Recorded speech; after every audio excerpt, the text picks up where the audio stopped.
টানা 2 সপ্তাহের তীব্র বিক্ষোভে উত্তাল ইরানের রাজপথ। উত্তপ্ত পরিস্থিতির মাঝেই দেশটিতে সামরিক হস্তক্ষেপের হুঁশিয়ারি দিয়েছে মার্কিন প্রশাসন। পাল্টা জবাবে ইরানও দিয়েছে আগ্রাসী পদক্ষেপ নেয়ার ঘোষণা। রোববার খবরটি নিশ্চিত করেছেন দেশটির পার্লামেন্টের স্পিকার মোহাম্মদ বাকের কালিবাফ। জাতীয় সংসদে কথা বলেন সম্ভাব্য মার্কিন হামলা প্রসঙ্গে। পাশাপাশি সতর্ক করেছেন মার্কিন প্রেসিডেন্ট ডোনাল্ড ট্রাম্পকেও।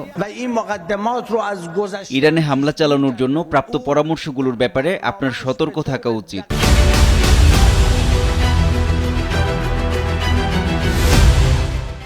যুক্তরাষ্ট্র হামলা চালালে মার্কিন ও ইসরায়েল সামরিক ঘাঁটিগুলোতেও চালানো হবে পাল্টা আক্রমণ। তাই যুক্তরাষ্ট্র ও তার মিত্রদের উচিত সতর্ক হওয়া।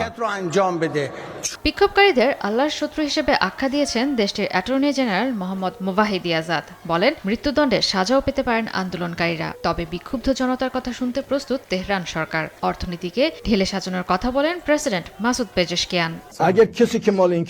যুক্তরাষ্ট্র ও ইসরায়েলের ইন্ধনে ইরান জুড়ে চলছে নাশকতা। পিছন থেকে তারা বিক্ষোভকারীদের সমর্থন জানাচ্ছে। এর আগেও দেশ দুটি ইরানে হামলা চালিয়ে মানুষ হত্যা করেছে।